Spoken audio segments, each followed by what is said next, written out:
Well, I guess we can go live now. We'll see how this works. I think I've got everything set up. I made the mistake of updating OBS this evening, and of course it updated something that meant something was wrong on YouTube's side. So I think I've got it fixed. I think this is a new one here. So, welcome to everybody. I'm Dave, KE0OG, and hello this evening, and happy holidays to Augies the world around. I was just thinking today how many, I was thinking about Christmas being my major holiday of the year, and different traditions have different holidays of the year. It's a common misnomer that Hanukkah is the Jewish equivalent of Christmas. It's, in terms of being a serious holiday, it's not. It's Passover for the Jews is the major holiday, and Ramadan for the those in Islam. And I don't know what the major celebrations are for Buddhism or Hindu or say the Japanese, which would be Buddhist. A lot of different special days all the way around. So anyway, welcome to everyone all around the world. About 25% of all Augies live outside the boundaries of the United States. Thanks to the internet, we can all connect together over common interest, and that's amateur radio. Optical Man Jeff, KE0KRO, says hi, Dave, and all Augies from snowy Sioux Falls, South Dakota, where it's 30 degrees with heavy snow. Kevin Gary, back in October, I was really enjoying 10 meters. It seems to have disappeared again. It will come and go. Harry Rundle says, hi, Dave, hope all is well with you. It is. Got some good news from the doctor yesterday. Just got off 40 FT8, and he says it was very good. The band is alive. Harry is AC3EK in Overley, Maryland. 48 degrees and wet. It's 25 degrees and for the moment dry. We're between snowstorms. Chuck Schreiber, good evening, Dave, and all Augies, N5 KVO from the hill country of South Texas. Beautiful December evening, currently 70, and ready for the Thursday night live stream. Steve Brandon, hello to all from KC3NZY. 3 Henry 21, all Augies worldwide from Bethel Island, California. 52 degrees and kind of wet. I hope you guys out in California get lots of rain and snow this year. I know you very certainly need it. We need it here badly, too. David checking in from the Northeast Pennsylvania. Greetings, Dave, and all Augies. I should mention that the headwaters of the Colorado River are getting dumped on. Lots of snow, so that's good. AC3HT, Alvin Norris says, hi, everyone. Steve Brannon, it's 46F and partly cloudy in Elkton, Maryland. M. McBride, hello, all from chilly Dayton, Nevada. Dayton, Nevada. Where's Dayton, Nevada? You have to tell me where that is. David Mayer. If that were a Filipino name, it would be Meyer, but Mayer. Hello, all from Silver Spring, Maryland, from KB2G. Hello, Travis Drake. Hello, all. Richard Chandler. Hi, David. KC6ART here. Good to see you and hear you. I have a thought. I think it's a thought question for me tonight. He's setting up an SDR. And Daryl Bishop says, greetings from Midland, Texas. McBride says, hi, Dave, you look well. Hope you got a chance to see my updated station grounding diagram. I did. I looked at it, and I've got questions about it. So I will try and get in touch with you before I make a video out of it. It's just something that's in really fine print I don't understand. Travis Drake, Dave, I have a question. I'm new, and I want a shack in a box. Why isn't the 991A available, and is the 891A a good starter? I recommend that everybody start with a 100-watt radio. The 991A is being kind of shoved aside by the new, let's see, the FT991A is being shoved aside by the new FT710. So that might be a radio you would look at. The so-called reference station, which you can see, it's a station all set up for new generals. It tells you everything you need to buy and where to get it, and a link to the videos where I've got a video about it, is at dcasler.com, DCASLER.com/reference. If you go there, you'll find the reference. Now, that's been the reference station. The ICOM 7300 has been the reference station for a few years now. And I suppose with new radios coming on the market, like the FT710, we're going to have to take a look. I mean, I need to keep the reference station up to date. So far, I understand the power supply has been bumped along by one change, so I need to get that fixed. And, you know, as far as the radio, here's the reason why I recommend the reference station. Because whenever I do a video about anything on HF, here's the reference station right here, which you can't see in the darkness there. There. That's the reference station. That's the ICOM 7310. So I had an older rig, a Yaesu FTDX 3000 that I put up on the shelf there, and actually stepped backwards a little bit to this. The 7300, or the FTDX 3000 is not a beginner radio.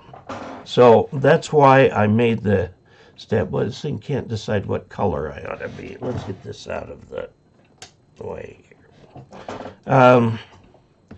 Okay, let's see. 991A is being replaced. That's why I recommend that as a somebody who is new, that you get a quote full-size radio, because otherwise everything is in menus and it becomes a little hard to deal with.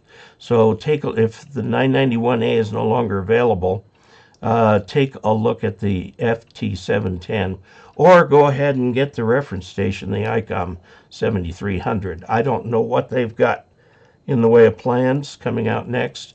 Maybe I'll find out a little bit at Quartz Fest, because ICOM tends to be there. Let's see what we can find. Leo Gustafson, sick in Albany, Oregon, 38 and cloudy. Sorry to hear you're not feeling well. Okay, let's see. Harry,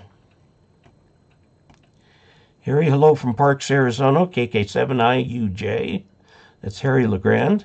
Life and Death said there's never anything wrong at YouTube side. They'll gladly tell you that. Oh, I know. You know, one of those things. Eddie K6SDW, it's raining in Sacramento. Rainstorm heading for Ridgeway. I hope so. We need the snow up in the mountains. We're in the middle of a drought here, as is much of the West. And the Mississippi Valley, too. The Mississippi Valley is so in such drought that the Mississippi River can no longer support barge traffic. And it's got all these barges stuck in the mud. So we need rain everywhere. Okay. Let's see. Robert Lucan, W3RDL greeting from the Space Coast. The NASA KSC Radio Club will be participating in NASA on the Air, or NODA, celebrating the 50th anniversary of Apollo 17, landing Sunday, 12/11. 10 a.m. to 6 p.m., 20 meters, N1 KSC. I assume that is Florida time. Don said, you might make note of that. I suspect you'll get them best on 40 or 20. Good evening from Minnesota, where it is currently 24 degrees after starting at 0 this morning. Well, that's a 20-degree warm-up. Must be quite toasty there. Mark says it's 55 in Phoenix. Glad to be there. I will be in Quartz Fest next month, along with my wife. We're coming down to visit Quartz Fest and also for Loretta to see her sister. Robert Varner, hello from gloomy northern New Jersey. Remember, just say no to snow. I'll take all the snow we can get, and I'll tell you, I mean, I've got a Jeep. I can drive through it. My wife has a Subaru, so driving's not an issue. But I got to tell you, we need the moisture.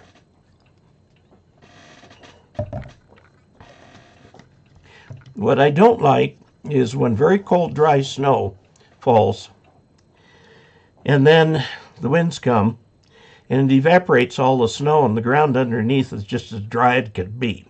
Nothing ever soaked in. We need the kind of wet snow that will allow it to soak into the ground. Okay, Jerry Inman says, hello, Dave, from KD6VGB, California, sunny and 65. John Berryhill, hey, Dave, KE0OG here, love your work. You're definitely high on my short list and very helpful, Elmers. Thank you. Stay safe, keep warm. Trying. Clint Catalane, hey.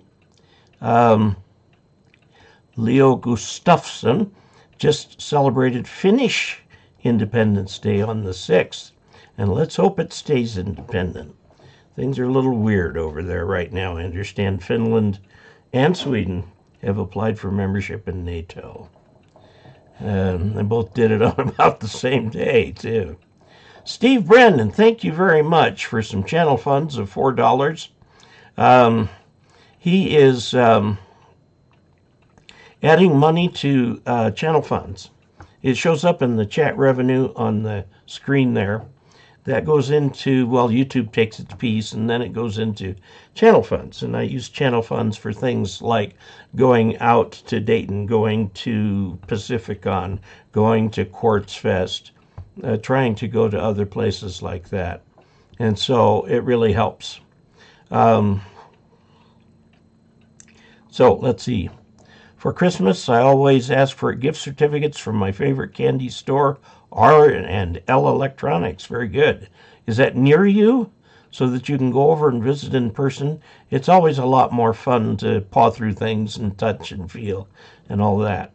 Warren Baker says, hello, Dave and all, from WA4BAK in Chattanooga. KLINT Catalane, Dallas, Texas. Tim Holtzclaw, 73, Dave, and thanks for all you do. Greetings from Granite Falls, North Carolina, KO4HEK. Clint says hello. Sean, KM6NFO, says hello, Augies Worldwide from rainy Sacramento, California. Now, I hope you get lots of rain. I really do. But I also understand that you live on a floodplain. And too much rain can be as bad as not enough. And if that rain comes all at once, the soil's pretty dry and water doesn't soak into it really well, it can be a real catastrophe. Because, I mean, Sacramento's basically at about sea level. So a lot of rain there can flood vast areas. It was just in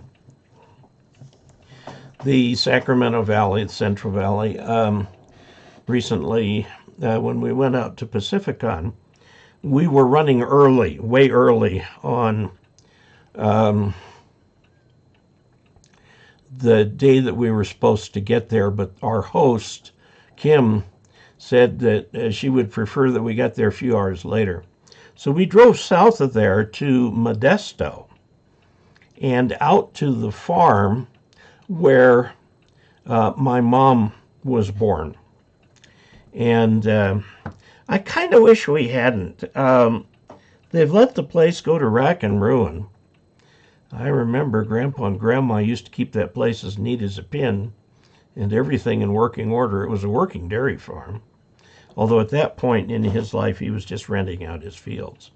But us kids had so much fun running around the place. And there was one cow who had a tag in his ears that said 209 that would let us come up and touch her. Whereas all the other cows didn't want to have anything to do with these kids.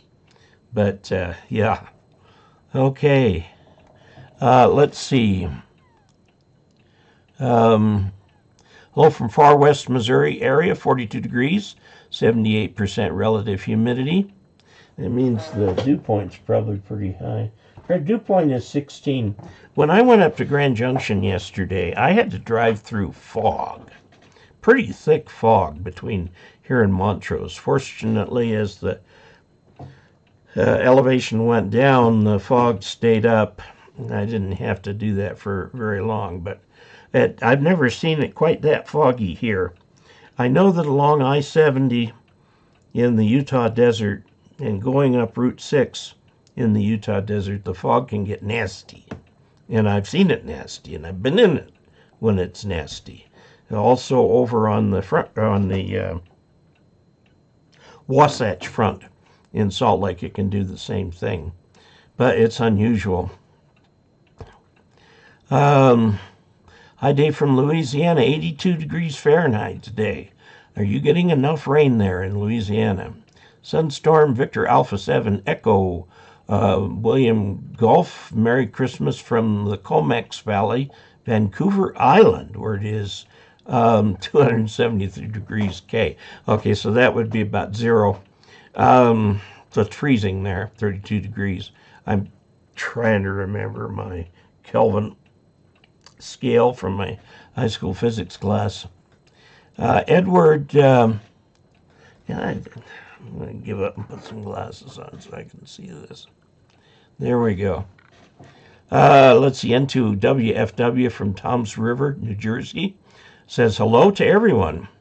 Dayton, Nevada is about 20 miles due east of Carson City, or 40 miles southeast of Reno, as the crow flies. Okay, well, I must have been in your area in September. Was it September? I went out to Carson City, and there's a little flight school there, and I finished up my sport pilot license. So I got to see some nearby places, but they didn't get all the way over to Dayton. We got down to Minden and some of the other places around there.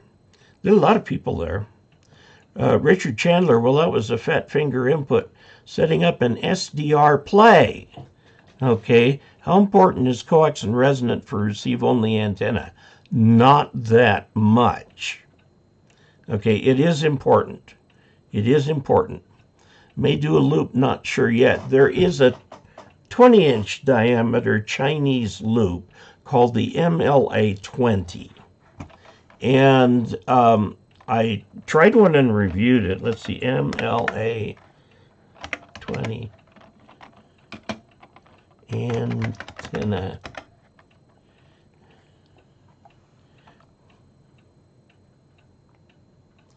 Well, I'm not looking in the right place for it. Ultralight magnetic loop antenna. MLA antenna. Okay, looks like they've changed the model number. MLA-20. Trying to find you a picture of it. Let's look on my channel.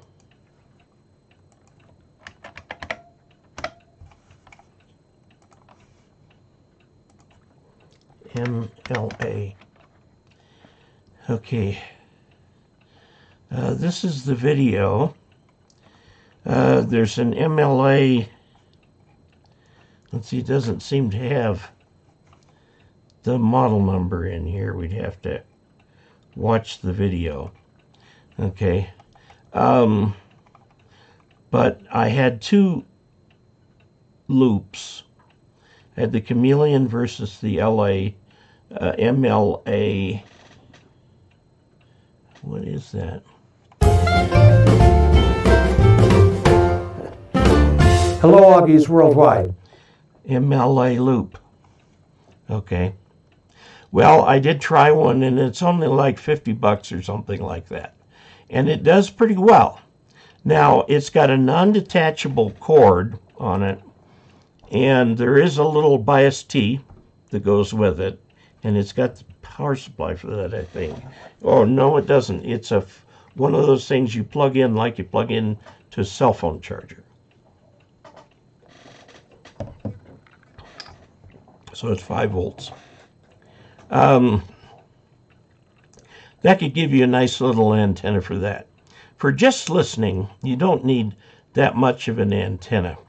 To transmit properly, you need something, because the way transmitting works, the way you get electricity that's in the antenna out of the antenna, it really helps to be resonant. It doesn't have to be, but it really helps. Okay, I'm just curious now.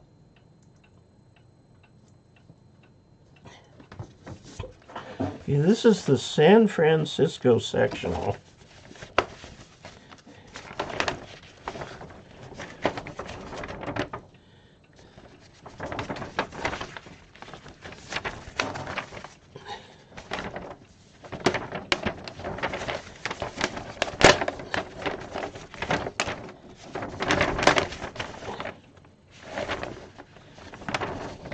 Okay, this is the thing that covers Lake Tahoe.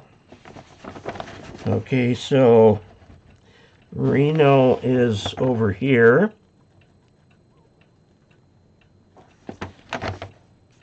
Oh, that's Lake Tahoe there. Okay.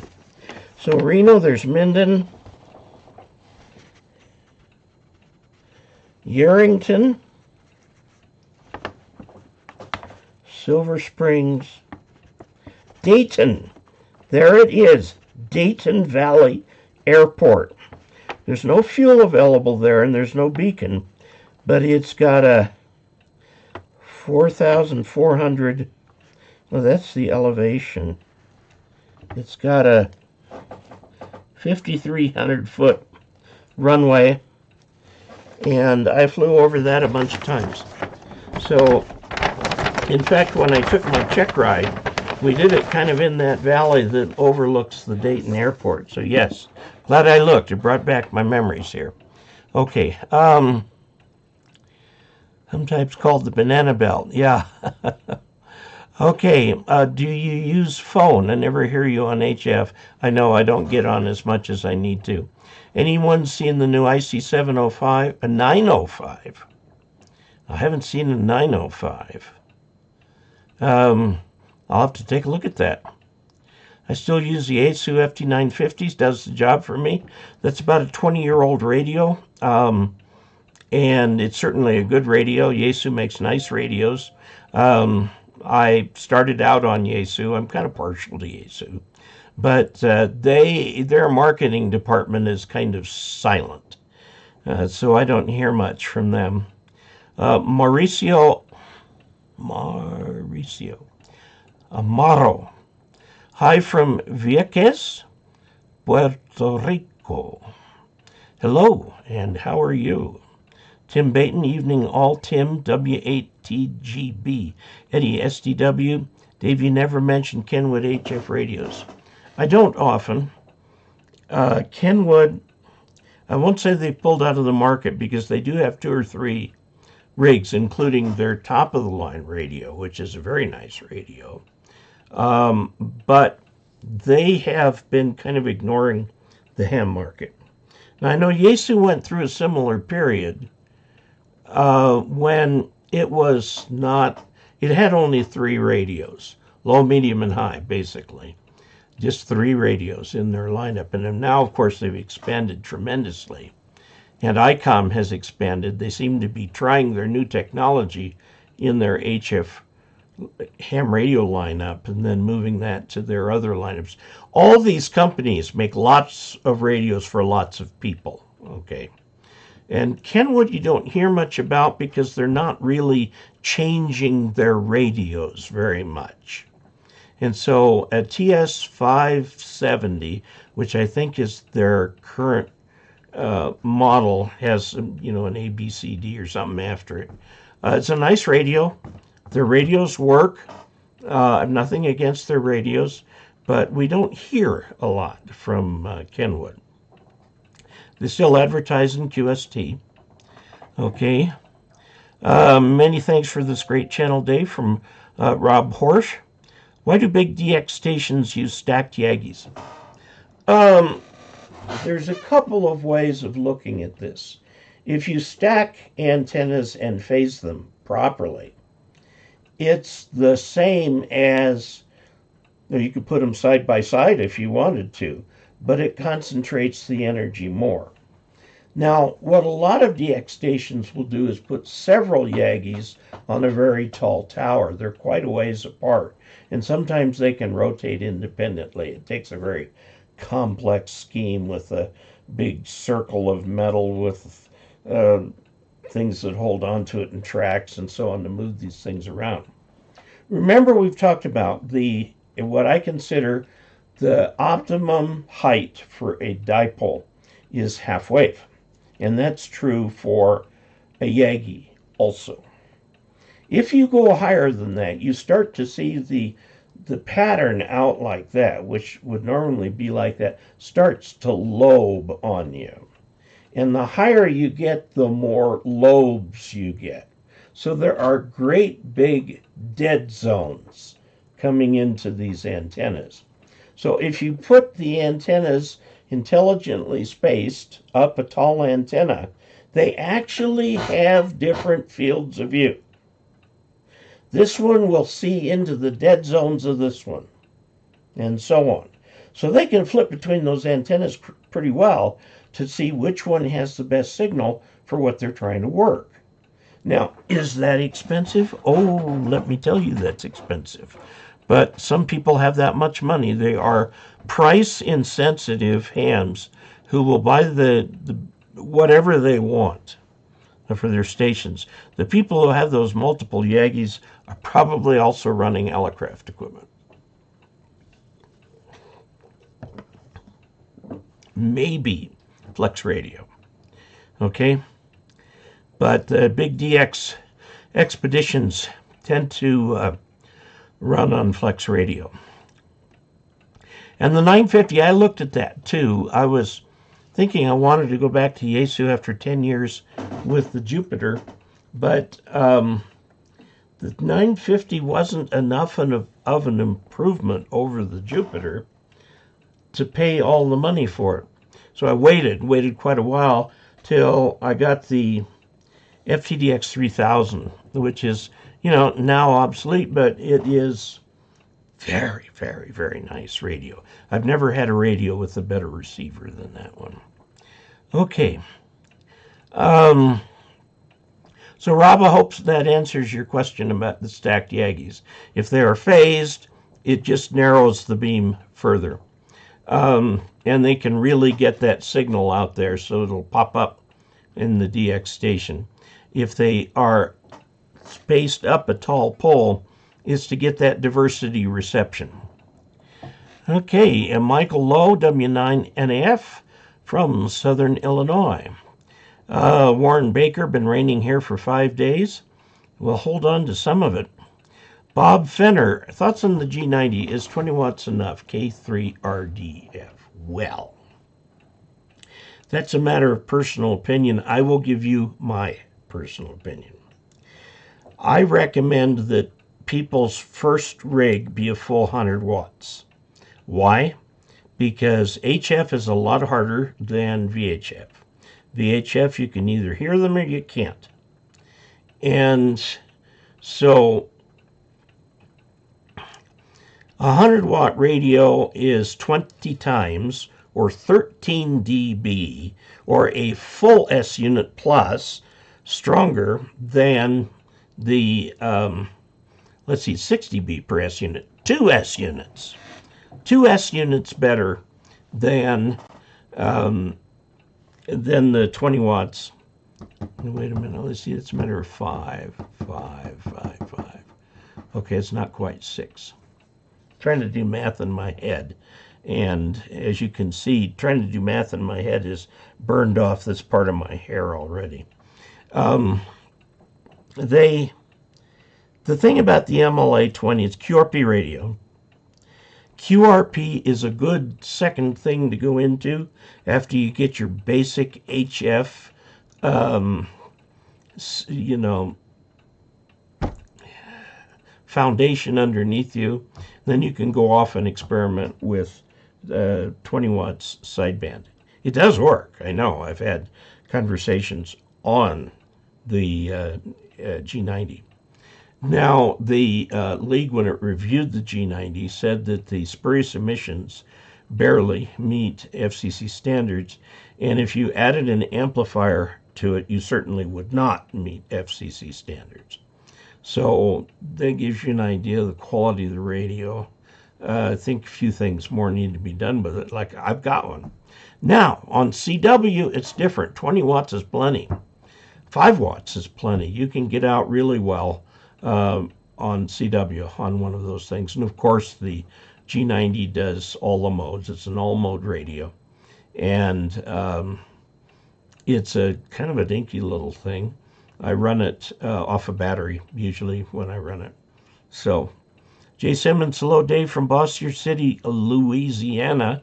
It's a balmy 78 degrees. How far should a receive-only loop antenna be from an end-fed half-wave transmit antenna running a 100 watts? That's an interesting question. Not all receive antennas are made alike. The chameleon antenna, and now there's a new one out. I'm not sure, but it might be from DX Engineering. Somebody tell me. There's a new one out that also advertises the ability to work well even though there are strong signals nearby. So the Chameleon preamp, the new one, was made specifically with strong nearby transmitters in mind.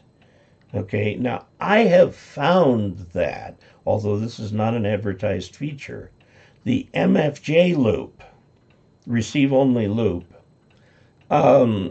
seems to work just fine with all my nearby antennas.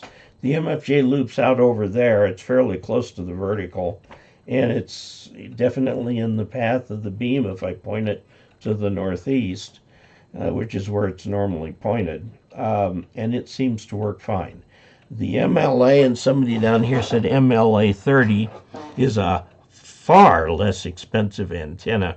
I would probably keep it a little ways away from the transmitters.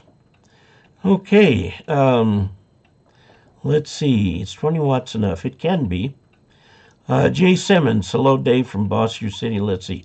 Okay, we answered that question on the NFEV. Igmoot2 says hi all. M. McBride has put $50 into the chat revenue and has a picture of a fox jumping up and down with fireworks going off. Thank you very much. It is so much appreciated. It makes things keep going here at Augie headquarters.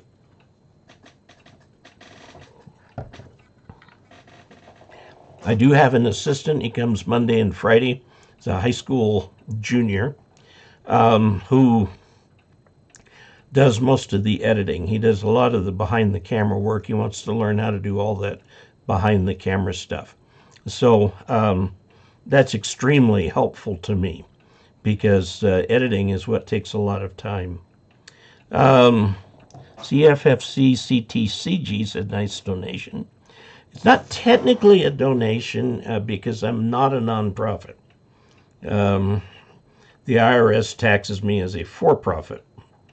So it is taxed the same way tips are.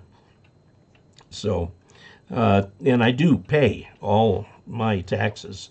And it's getting time to pull stuff together again. I made a lot less money this year than I did last year. I've talked with other YouTubers about this. Their general opinion is that with the pandemic being over, people have other things to do rather than sit at home and watch YouTube. So that's why everybody's stats seem to be down. And I'm still growing. Channel is still growing. although only at about a third of what it had been growing. There are some YouTube channels that have actually lost subscribers. Fortunately, I haven't been one of those. I have a positive going. I know people leave all the time for personal reasons, but more have come in than have left, and I really appreciate that. Okay, so M. McBride, thank you very, very much. Hello, Dave. This is Larry Reel. Hello, Dave, from AJ0K in Battleground, Washington. Joe Stark, Dave, love your work. Never a dull moment. Hope to see you in Oshkosh, EAA, sometime. Oh, that would be so nice.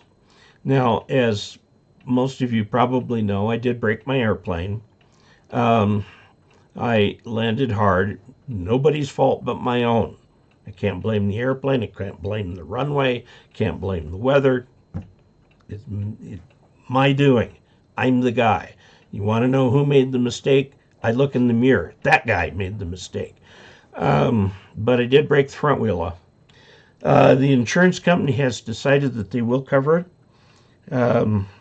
Their other option would have been to total the aircraft, because it's not really insured for a huge amount of, well, huge to me, amount of money. But they're going to repair it. It's going to take some time, though, because they're already having trouble finding parts. So, Joe Stark, love your work. Okay, Oshkosh, MLA 30. Let's look up the MLA 30. MLA 30 loop antenna. Okay, here's a picture of it right here. And this picture shows it. See, it's cheap. It's under 50 bucks. But if you look at this one here, you see the actual loop. Here they've got it rolled over on itself. It's about 20 inches in diameter. They've got the little preamp. No, I'm sorry. Yes, this is the preamp. This is the preamp. The actual mounting of the antenna is done via this. Okay, now I will tell you that this is really floppy. So you got to be careful putting this together. Note that that cable is attached there. And so you've got this cable right here. And it comes down to this little bias T. And then it goes from that into your receiver. And then this right here plugs into here and plugs into what you'd plug a phone in to charge it. And let's see what these other pictures are here. Okay, there's one on some apartment, looks like in India. There's ring active receive antenna. Low noise, medium shortwave. That's three phrases, I think. Don't ever connect it to a transmitter, as this will cause, you'll blow that thing to high heavens if you put a transmitter on there. Now there is a dead spot. Where is the dead spot? Let's look at this one. See this one right here? Imagine there were an arrow coming out of the screen directly at you, and another arrow pointed the other way going directly away from you. That is the axis of the least reception. That is the axis of the null. Okay, so here's a picture right here. This shows the antenna horizontally. So the dead zones are up and down, and then you have the maximum around the sides there. Okay, there's a picture of it. Then now note they've added a little piece of plastic pipe to this thing to keep it strung out all the way, otherwise it'll collapse on you. And it comes in parts like this. Like I say, the price for it is very reasonable, and I did a video on it, and it does work. Okay, it does work. So let us go back to normal view. There, okay. So, MLA 30, thank you. Eric Richards, hello, Dave from Texarkana, Arkansas. KI5BZO, Eric. Optical Man Jeff. I have a vintage Heathkit SB102 transceiver that has an RCA plug for RF out. Would you recommend changing it to a PL chassis type coax connector, which would be the SO239? If that were my everyday rig, I would certainly do that. But you've got to recognize that if this thing is pretty close to stock, it has value. And changing the RCA jack on the back, which my HW16 had too, to an SO239 actually degrades the value because it is not original. And now that you've made the hole bigger, you can't go back and put the other one in.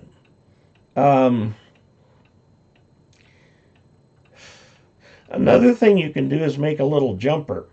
RCA plug here, SO239 here, connected by about 3 inches of coax. Plug that in the RCA jack, and then plug your other cable into the pigtail, which is actually what I would recommend so that you don't mess with the originality of the radio. If the radio's already been modified a bunch, which I would think it's not been, since that's still an RCA plug there. One of the very first modifications that people do to these radios is put an SO239 right there. That's the very first mod people make. So if it doesn't have it, there's a good chance the radio itself has not been modified a lot, and it would have more money in the marketplace for old radios.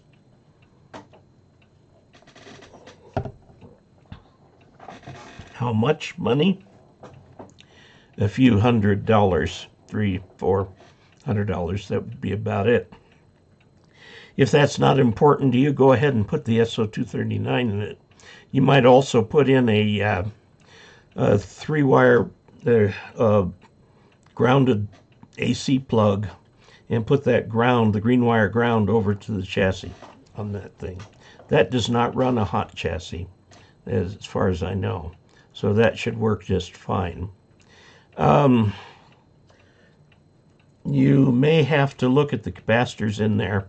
Some of those big old capacitors don't work well, so you'd have to replace them. But restoring old radios is a hobby unto itself. So I would talk to some expert from your club, or maybe you are an expert yourself. The Sugar Baker 102 transceiver with the RC plug, I would recommend a jumper so that you don't have to modify. I'm assuming that the thing works. If you haven't checked that yet, there's a process you go through to bring one of those up to help those electrolytic caps reform. And that's, well, last time I did it was on a Collins 75A4, where I kept raising the input voltage. It's normally done with the Variac. You start with a low input voltage, like 20 volts, and then you leave it there for an hour. Raise it to 25 volts, leave it there for an hour. And just keep doing this. It'll take you all day till you finally get the thing up to full voltage. Now, I would point out that these old radios were designed back when line voltage was 110 volts. Believe it or not, that was once the truth. 120 to 130 is more like it these days. And that can really stress the filaments on those tubes. So you might just keep the Variac turned so that you're only putting 100 watts, 110 volts into the transceiver. Now, that said, a new Variac might very well be more expensive than what that radio's worth. So trade-off, trade-off, trade-off. You know, it depends on where you want to put your money. And if you want to take this vintage transceiver and bring it back to life, and a lot of people do, Talk to some people who do it. There is a magazine called Electric Radio, and I've always got a copy of it here.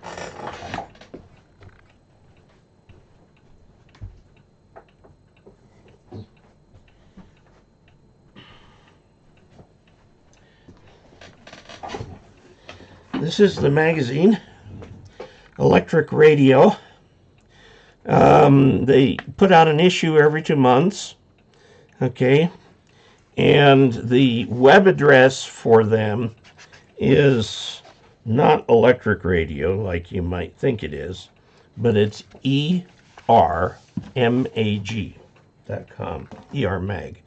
Echo Romeo Mike Alpha Golf.com will take you to the Electric Radio page. This radio is all about, well, as you can see from the cover, it's all about old radios, about how to restore them, how to use them, how to be nice to them, how to modify them, and there's just article after article. And when you look at something like this, you can see all the old tubes and everything that were in use. Basically, their motto is keep those filaments lit. They say real radios glow in the dark. So that's why we had that. But that's something to look at. Okay, Chris Christie, hello from St. Pete, Florida, waving a big old hand. How are you? James K5OEB just came over from Coffee and Ham Radio live stream. KL5L, the PA0RDT antenna, is great for receive only. There are lots of people who make them. Leo Gustafsson, I was reading through FB today, and yet another new ham was pounced upon by a frequency troll that apparently incensed this new ham to the point of giving up the hobby. I am very sorry to hear that, but I have to blame the new ham. Okay?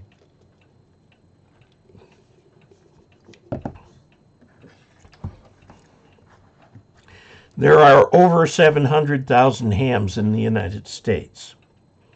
That's enough to fill Bronco Stadium 8 or 9 times over again. Okay, that's a lot of people. Now, even if you think maybe only 200,000 of them are active, that still fills that stadium twice. In that group of people are going to be some miscreants. I mean, it's just the laws of physics. There are going to be some idiots. And if you give up on football just because some guy on the deck up above you poured some beer on you, you need to be a little more flexible than that. As I'm trying to think of the name, the former FCC guy who now runs the squad at the league who looks for bad operators. He says on every radio it has a big dial. Right there, every radio has this dial. It changes frequency.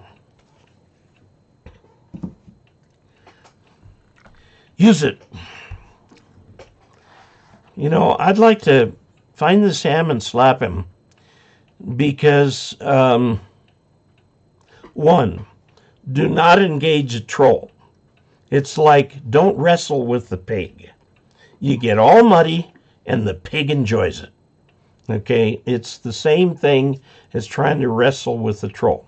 There is no way that reasoned communication of any kind is going to get through to this guy and have him see the error of his ways. You cannot argue with an idiot because an idiot is not smart enough to understand your argument. So there's no point in arguing with an idiot. Move. That's one thing you can do. It's one nice thing about ham radio. There are lots and lots and lots and lots and lots of frequencies. You got different bands. You got all different kinds of places you go. Now, one place you can get pounced upon as a new ham is on a repeater or something like that. If somebody is actually trying to instruct you, as rude as they may be, learn a little something from it and then never talk to them again. I had that happen to me. I was trying to deal with an emergency up in the mountains. I could barely hit the water dog repeater, and I had a real hard time getting through. And after I got home, this guy from Grand Junction, who is a Silent Key now, called me up and chewed me one side up and down the other one. And one thing you got to understand is I can do the same too. But I did learn some things from him. There was one thing I learned from him. If you're working in an emergency, don't use Q codes. Like QTH, QSL, or something like that. Because the emergency services people do not understand them. Okay, that's a valid point. Now, that doesn't mean I had very good feelings for this guy. And I'm afraid I didn't shed a tear when I had heard that he'd passed away. He actually was very influential in setting up emergency communications and repeaters around the area. And he'd done a lot of good. He was a stinker of a guy to talk to sometimes. I mean, he knew everything. And you know how you could find out he knew everything? Just ask him. He'd tell you. But you know, there are going to be people like that. And so just turn the knob. Remember, do not engage with a troll. Don't mention them. Don't say anything. If they get a threatening or death threat, something like that, call the police. You know, get in touch with the league, with the volunteer observers, or whatever they call it now. It used to be the official observers. They've changed that now and put it under the control of Riley Hollingsworth. That's the name I was trying to think of. Riley is an old ham. He spent his life in the FCC legal department, and he was praised for being more aggressive in enforcing the law. So there are people who do keep complaints. One complaint will probably not result in them doing anything, but a pattern will. They don't have the staff to go after everybody who's an idiot. Okay. But I am really sorry, Leo. Go to that person and say, look, you engaged, you wrestled a pig and you got muddy. Okay. And tell him not to wrestle pigs anymore and to find other ways of enjoying the hobby. You know, if you fill Bronco Stadium twice, let's say you fill Bronco Stadium and the Rockies Stadium, okay, 200,000, well, it's less than that, but say 150,000 people. Out of that 150,000 people, there's probably one murderer, okay, but there's probably tens of thousands of decent, honorable people who will go out of their way to help you. Okay, the kind of person who will step in and make your life easier. And play that numbers game. And I know it stings when you get, you know, well, I mean, it'd be like wrestling snakes, you know, they sting. No, they bite. Snakes don't sting, they bite. Wrestling a wasp, I don't know. We had a wasp in the house, and my poor wife got bit by it. She said that really hurt. Okay, there's my ranting and raving on idiots. Just turn the knob, go somewhere else. Even if you're in the middle of a conversation, just go somewhere else. Okay. Chris Christie has been having issues with his Mako V5000 ground plane when it rains. Thinking on going with a super penetrator. Your thoughts on these ground planes for 11 meters? I don't know anything about 11 meters other than what you might do on 10 meters. If the antenna is elevated and it's a quarter wave vertical, it's really, now we're talking a counterpoise rather than a ground. But the ground plane needs to be tuned. So you can like put 4 ground planes on it or more. 8 would be better. More is better. But you tune them so that they're a quarter wavelength, taking into account the velocity factor. You can calculate that from the 468 over F, which gives you a half wave.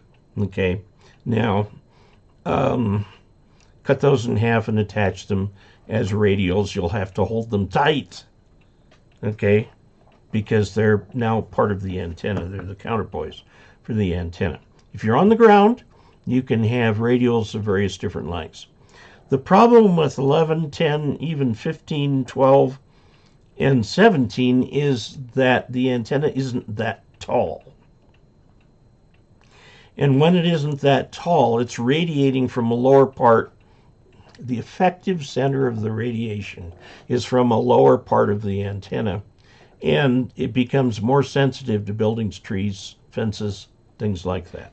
Okay, so that is why a lot of people will elevate an antenna like that. So I would recommend that if you're going to do a true vertical, that you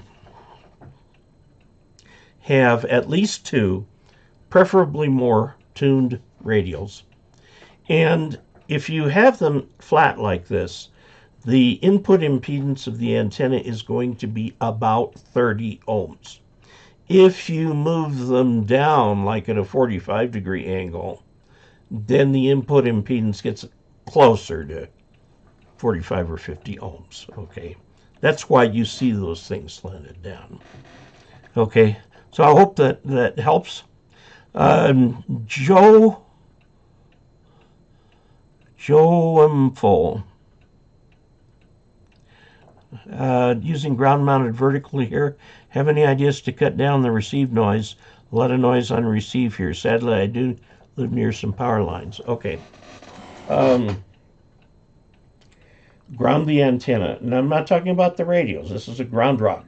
Put a ground rod down in right there and attach it to the radials. So the radials are not only spread out like this, hopefully insulated wire, spread out, not touching anything except, the ground.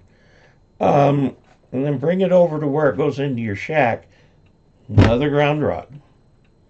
Okay, put a lightning arrestor on that ground rod, right on the ground, bring that antenna to it, go through the lightning arrestor, and then come into the shack. Okay, ground your radio and all your equipment on your base to, I use a 1-foot piece of 3/4 inch copper pipe. And the grounds from my equipment are wrapped around that, and then with the hose clamp there, stainless steel hose clamp. And that way everything is grounded together. I found when I was putting my, what is it, 9-element butter nut antenna, HF9V, the HF9V. The thing that made the difference was grounding it right outside my station.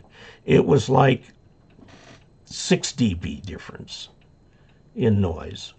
It went from 6 or 7 dB of noise to, I live out here basically in an S1 noise environment with all the grounding I've done and everything. So that is what I would recommend you do. Ground is your friend. Ground is your friend, okay?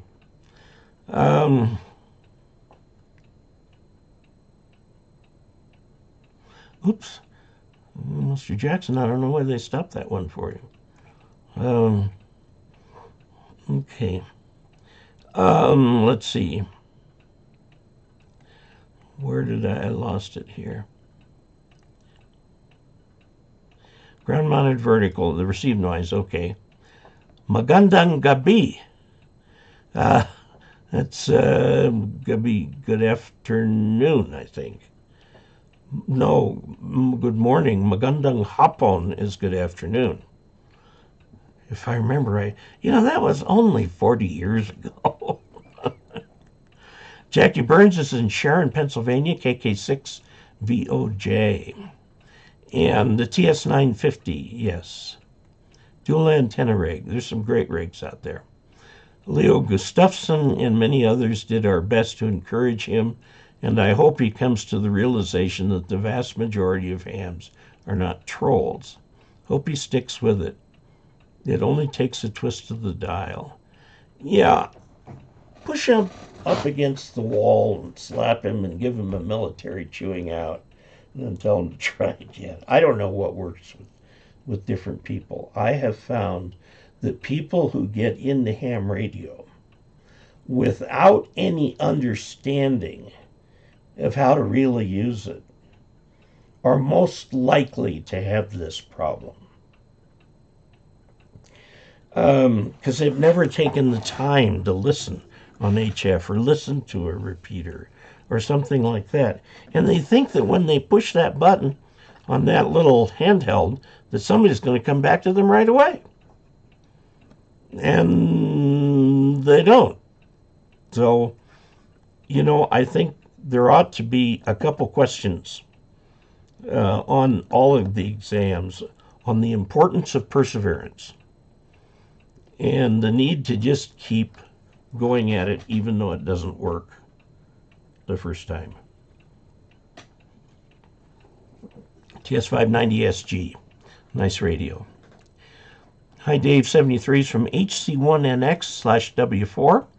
Merry Christmas, Fernando. Leo Gustafsson, or VFO, that is, yeah. IC7851, yeah, that's their top of the line radio. The radio that they make for contesters is the 7610. That is one nice radio. I used one for a while.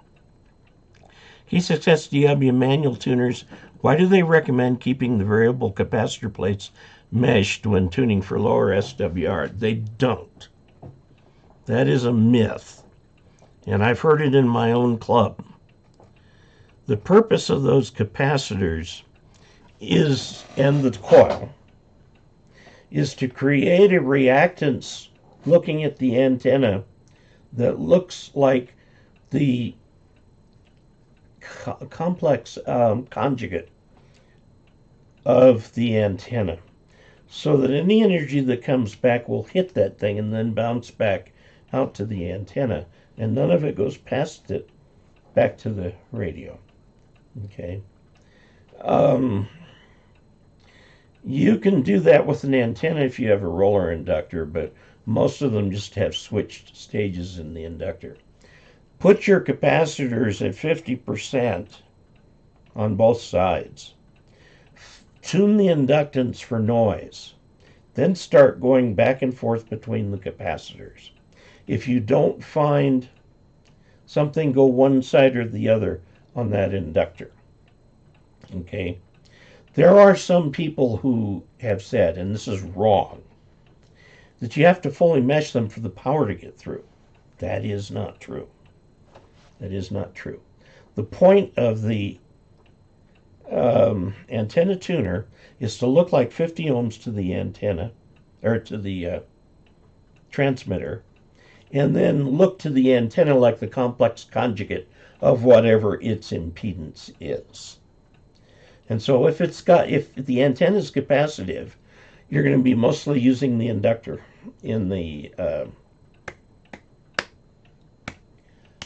tuner. Okay. So, yeah, put them at about 50%. See, okay. Joy says that his hair is burned off his head, too. James KI50EB, 705 or G90 for QRP. The 705 is a much better radio. It's a better receiver, better transmitter, better FCC stats, better everything. And also about 3 times the price of a G90. So what do you need? What do you want? A lot of people are choosing the 705. They're being a bit price insensitive. They don't care that they're having to pay a little extra for the Japanese radio versus the Chinese radio. The Chinese radio does work. Some people like that. If you're intent on doing some serious QRP, definitely go with the 705. It has a beautiful receiver in it.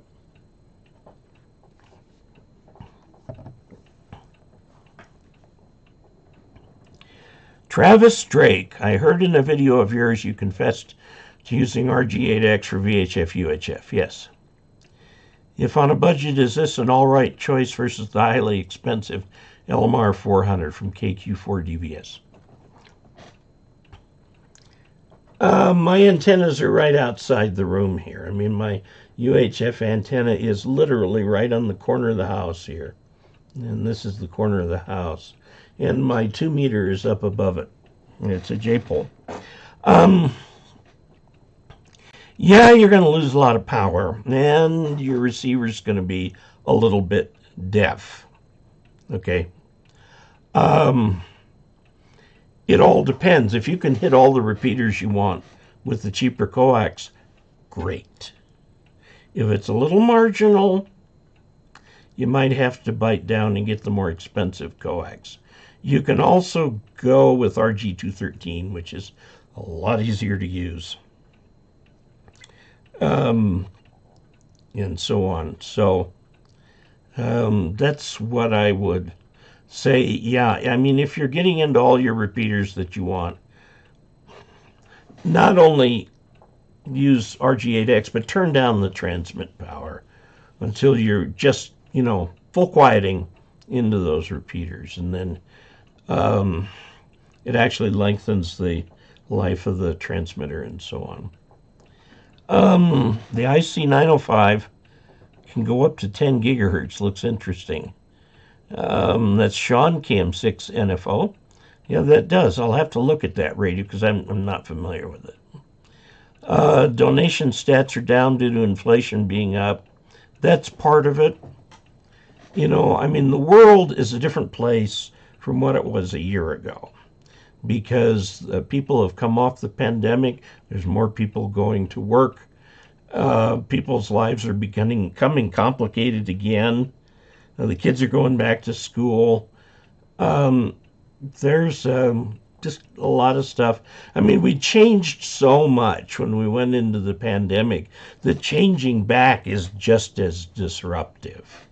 So that's what's happening. I mean, my stats during the pandemic went up quite a ways, and so they have come down. But I'm trying to get them go back up. I'm thought of a few things to kind of add to the production values of the channel a little bit. Okay, let's see. I started with 100 watt sideband and was very glad of it. Now trying 20 watts and down to true QRP 5 watts with the G90. Much harder until I learned patience and how to recognize when they might hear me. Bingo. That is exactly the reason I recommend you start with 100 watts. Because 100 watts can cover up for some beginning kind of operating, When you make mistakes, you don't know what sound you're listening for and so on.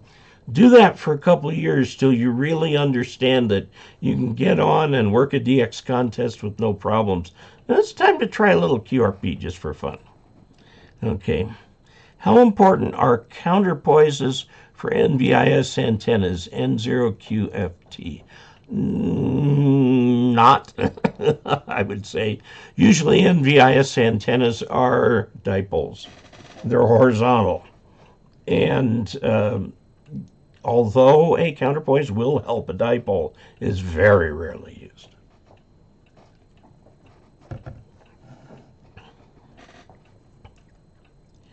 Let's see. Joey says, I know a guy who tried the MLA 30 loop and said it was comparable to the more expensive loops as far as performance, in his opinion. That was kind of my reaction, too. DJ Jackson appreciates this channel very much. Ham Radio Dominica. This is J72IMS. Hello. How are you? He is in Dominica, in the Caribbean, and he's been on this channel before, and a lot of people have reached out to help him. He has now passed his general class license and will be getting a general class call sign, in this case J73IMS, the 3 indicating the general. So congratulations to you, and it's good to hear from you again. James KE0OG, there is an RCA to UHF female. Well, that adapter, that would be a good thing to look for. There are places like RF connectors or something. Just look them up on Google, and you can find a lot of them. Not worth trying to reform caps, just replace them. No one likes the magic smoke. Well, some people are not really good at replacing these caps. So it's worth an effort to go through trying to reform them. And then that may reduce the number that you have to replace, because you may have to replace some of them. I mean, it's worth a try. What do you lose a day? So there you go, yeah. James KE0OG, hobby of hobbies, definitely. DJ Jackson, also, if you're interested in restoration of old radios, check out a YouTube channel called Mr. Carlson's Lab. Really excellent channel, good. And Joey says he has some backup radios that I've not used in a long time, not tube radios. Should I power them up occasionally? Will any components go bad because of non-use? Not generally these days. Since the 80s or so. They're using much better quality components. But I'd still bring it up carefully. Okay, make sure the receiver works before you try to transmit. Okay. They should probably work. I'm just saying probably. I'll just say allegedly they'll work. Okay. Thanks, Dave, for the advice. The SB102, it works well. I have recapped it and aligned it. Love working on and restoring them. There you go. Would you agree with my electrician to wire my station with 240-volt outlets to eliminate... Just a second, it went...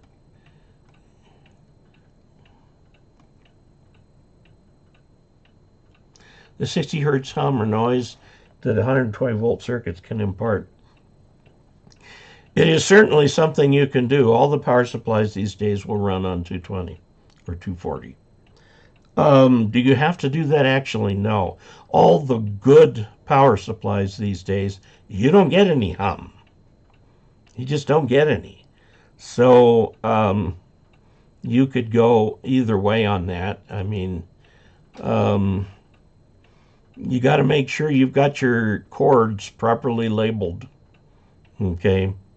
Because you do not want to try those with the wrong current. Okay. Michael Lowe, you will have trolls no matter what platform you are on. We get them here in these Thursday night chats. And sometimes I'm sitting here deleting them like crazy. You know, that's the equivalent of turning the big knob. As administrator of this channel, I can zap, zap, zap, zap, zap as I need to. Because I want this channel to be a safe place. I want anybody who is new to ham radio or has a question or is not sure what to do to feel that this is a place they can come, be recognized, ask their question, and so on. So, to get out because of one stupid, yeah. RCA to female UHF, you can look for that. Now, note, RCAs are little things. SO239s are big things. If you've got a heavy coax hanging on it, it'll put a lot of sideways pressure on that little RCA jack. I would recommend a jumper with an RCA jack on one end and the SO239 on the other, and I think you can buy them. And it's the same theory that gets you to use a jumper rather than a direct.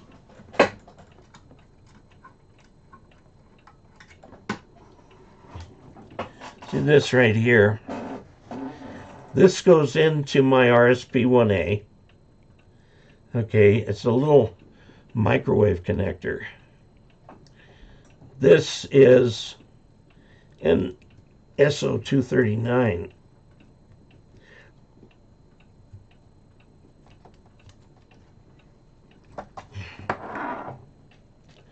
This is an SO239 right here. Okay, now this is the little microwave connector. You can buy adapters that go straight from the microwave connector to the SO239. And the problem is that big heavy coax is going to create a problem for it. So a little jumper makes it far less likely you're going to break the connector off. So that's why I do it that way on this. So, okay, Harry Rundle has added $5 to the chat revenue and says, "Thank you, Dave, your channel and content. Wish I could give more at this time. I appreciate it, dear Harry. You've been a long time and very faithful supporter of mine, and it is enormously appreciated." Christopher Andrews says, "G'day, Dave. The lightning arresters arrive, and I drove a 1.5 meter, ground rod into the ground today. The system should be a little less dodgy now." Very good. James KI50EB, "I used them 25 plus years ago for CB handheld to fiber antennas." Yes. Optical Man Jeff, KE0OG, also longtime supporter, adds $15 to the chat revenue and says, "Thanks, Dave, for your wisdom. We all find it very useful." Thank you. Very kind.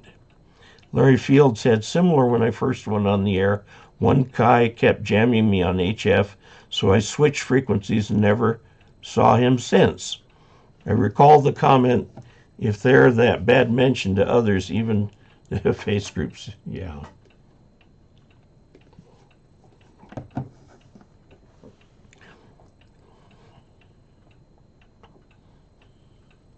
Chuck Schreiber says, a quote from Mark Twain, "Never argue with an idiot. They will drag you down to their level and beat you with experience." You gotta love his quotes. Yes, he was quite a famous humorist. Just saw him on the YouTube video the other day. It was being used as an example for something. But yes, it's like trying to have a political conversation with somebody of the other party. There's no point in it. Because everybody's got their mind made up. If their mind is made up, facts don't matter anymore. There's an outstanding YouTube video I saw yesterday. It was by a philosophy professor at Yale. And he went through what constitutes a fascist regime. And he listed all the various elements of it. You know, it's a cult around one leader. It's all the other things that are done and so on. And we have two good examples in the 20th century with Hitler and Mussolini and others in South America and so on and so forth. Anyway, it was a very, very interesting article. But I think even though it was dead on, if you tried to go to somebody in this highly charged political atmosphere and say, "See, that proves that so-and-so is a fascist," oh boy, you'll get jumped all over. Like I said, don't argue with the pig. You'll get very muddy, and the pig enjoys it. So, let's see, Ralph Leland. "Hi, Dave and everyone, K4TA, Fork Union, Virginia. Larry Fields, good morning from DU1/N6HPX in Manila, in the Philippines. I have been there, been all over it, but that was 50 years ago. Richard Chandler, hope you have time for one more. I was seriously looking at the MLA 30 or the HG3? Would you recommend the DX Engineering overload protection for SDR? Yeah, I probably would if you're also transmitting near it. If there's no transmitter within 50 yards, don't worry about it. The MLA 30 is so cheap that if it does break, you can throw it away and go, I'll get a better one next time. Like I said, I've got the MFJ one and still got the original preamp in it, and it still works just fine. And I compared it to the new Chameleon. As far as operation, they're about the same. I mean, they should be the same design.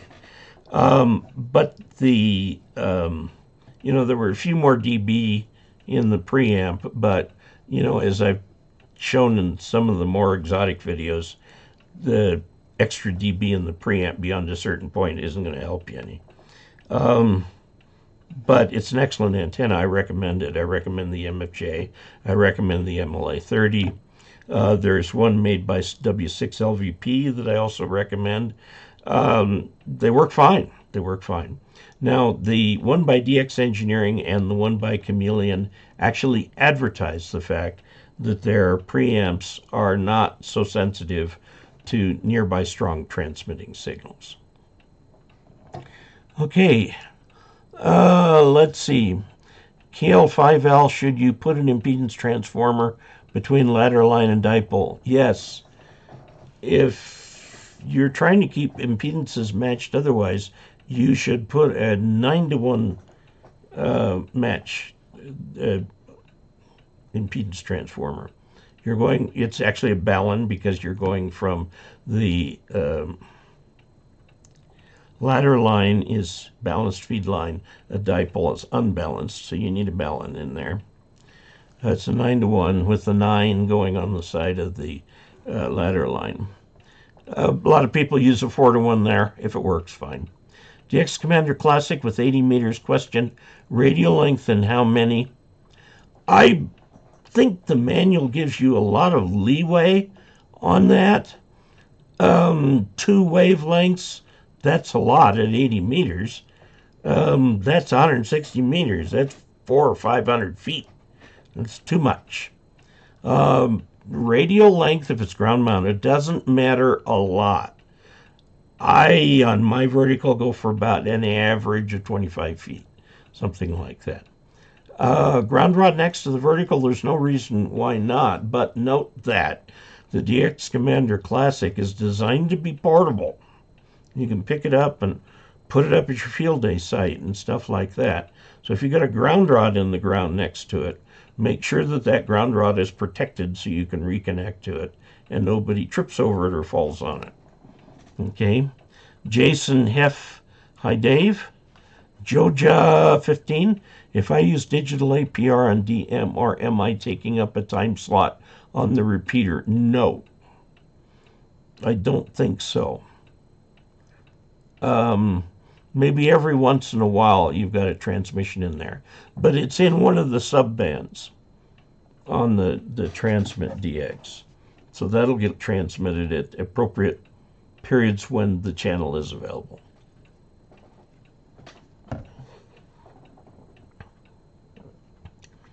Says, I don't want to be pinging a repeater taking up time slot. Yeah, I understand. If you have questions, talk to the repeater owner. 3Henry21 has added $25 to the chat revenue. And he says, just saying thanks for what you do for us. Well, thank you very much. I try. I really do try. Whenever I put a video together, I have in my mind this picture of all of you right behind the camera lens. So hopefully that's working. Jason Heff, K4HEF, adds $10 to the chat revenue. Says, have a wonderful holiday season, Dave. Thank you for all the knowledge. Well, you're certainly welcome. Best I can do. Now, I do make mistakes. If I make a mistake, let me know. What's wrong, what's right, and a source, preferably. And I'll freely admit, I do make mistakes with some regularity. It's also a wise attitude to talk like that to your wife, you know. Yeah. What is it they say? The man has the last word in the marriage argument, and those words are, yes, dear. Oh, my goodness. Most hams are good and like to help. We had a new guy on last night on the repeater, and we all are helping him do more. Great. Ham radio has their Karens. Yes, they do. You can ignore them. God, from what looks like an Arab name, message retracted. Leo Gustafson says, Steve, Brandon, that's exactly what we were trying to convince him of. I like Dave's point about pig wrestling. Yes. Jason Heff, I get wonderful signal and audio reports using my IC705 with an amp. Well, yeah, you've got a very good radio that you're starting with. Really, the only functional difference between that and an IC7300 is the amp. I mean, there are probably other little things, but it's a newer radio, so they've shrunk the electronics more and so on. And it works without an amp. James KI50EB, have to tell you, Dave, thanks for the MFJ 259-269 analyzer video help. Watched several you made on the subject. Buffalo Burger says, sometimes I wonder if my FD891 is even using the antenna. Maybe it's connecting to random Wi-Fi around the neighborhood. Oh, golly, RFI is so much fun. A good way to avoid RFI is a matched antenna. A matched antenna, your best bet is a single band matched antenna because it's a terrible transmit antenna on other frequencies. If you put up a multiband antenna and you've got a radio with lots of harmonics, those are all going to go out that antenna. But I would check your grounding and stuff like that and see what you can do there. Hef said I started QRP with an IC705, which really taught me how important a good antenna and placement of that antenna is. That is true.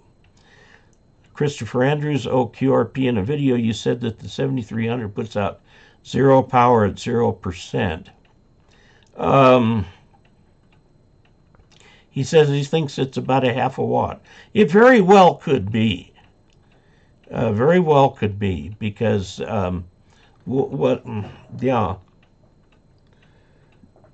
this is the way you cut back power on an amp, the final amp in the thing, is to reduce its drive, and that's done by the automatic level control. And in your amplifier, it knows when it's getting driven too much, so it sends a signal over to the ALC on the back of your radio, which cuts the power. Well, it's a little known fact, you can actually just connect a battery with a rheostat and make that voltage anything you want and cause the transmitter power to go down to near zero. That's a good way to set a transmitter that doesn't have a separate power control. It's an interesting little trick. Let's see. Larry Fields, I have an ICOM 718 and run QRP at 1 to 10 watts and at times on with FT8 and JS8, but my antenna is the H422 at 50 feet. Very good. My original QRP FT817ND, my local tech, won't work with my 817ND as the transmitter is too complicated to repair, so I'm stuck with a 718. Yeah, I know they've come out with a new one. It's very compact in there.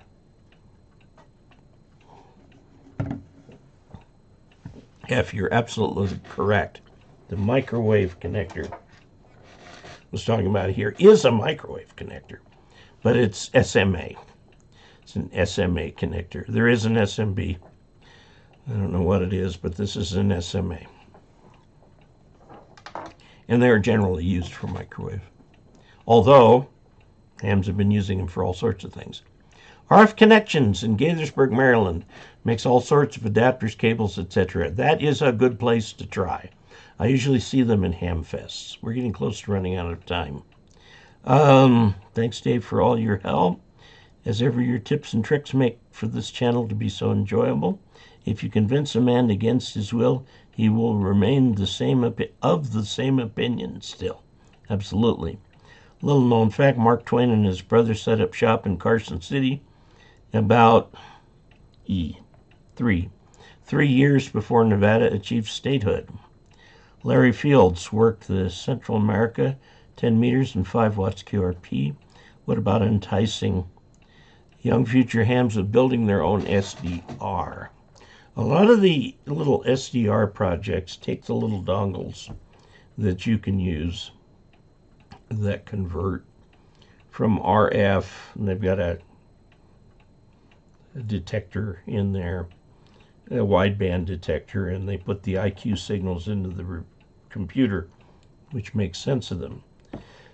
Those are only 8-bit dongles. They're real cheap.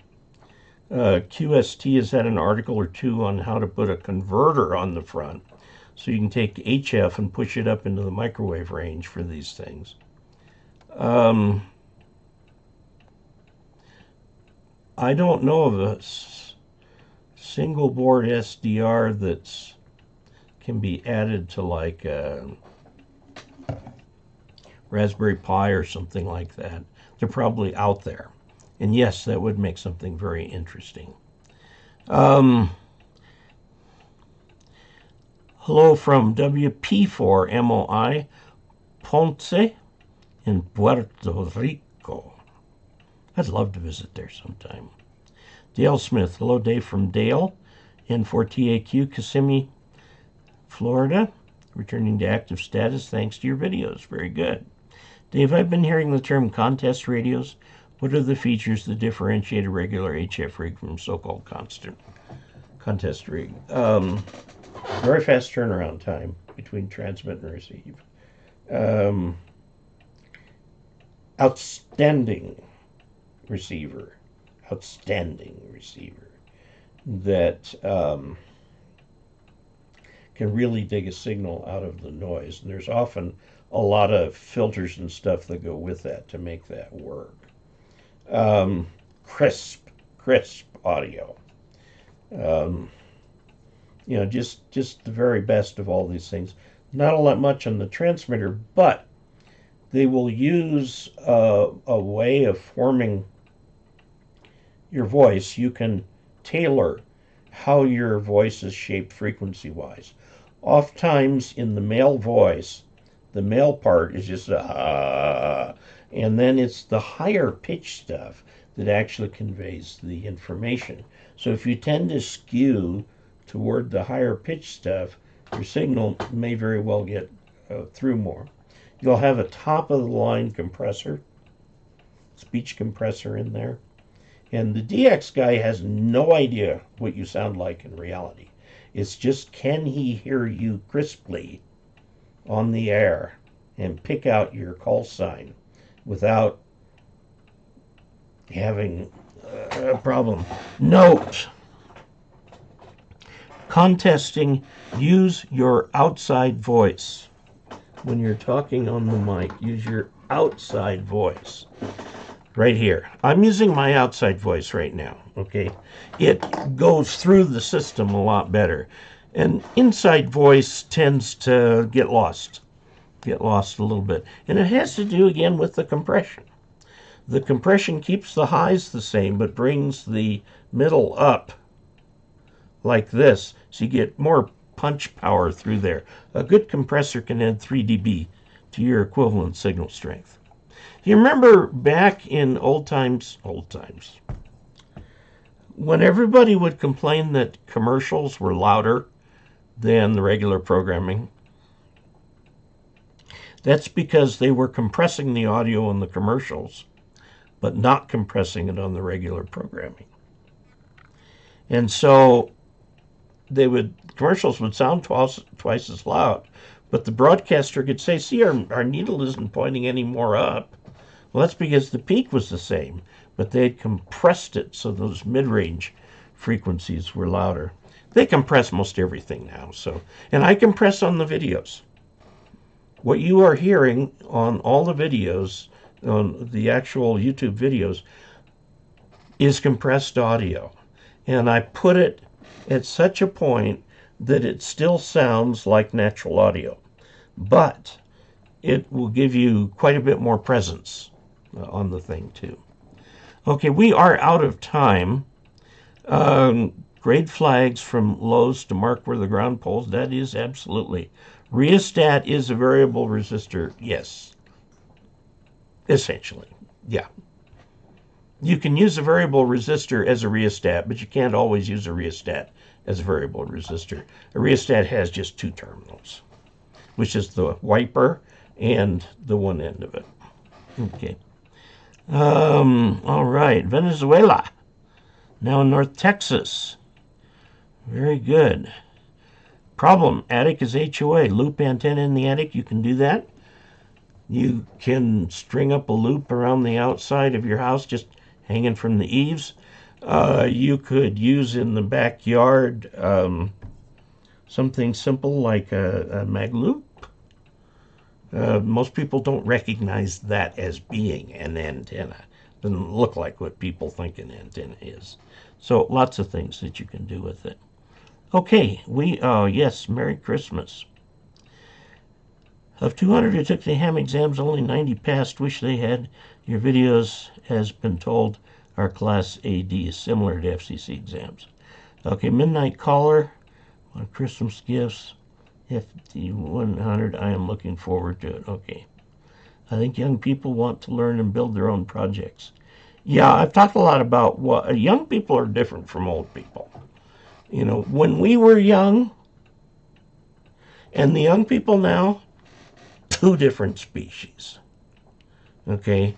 What worked for us, not going to work for them. But I've talked to a number of them about what does work for them. So, very well, I'm over time here. Thank you all so much. I hope you have happy holidays. I am going to be putting out one video prior to Christmas. That's not going to be an Ask Dave video. It's just going to be a video from me to you in which I'm going to read the Christmas story. And I invite all to listen to it, although I freely acknowledge that there are many from different traditions who have different ways of looking at things. So I'm not going to comment on it or try and make it a missionary thing or anything. It's just read what is important to me as my way of saying Merry Christmas to everyone around the world. And with that, I will say 73.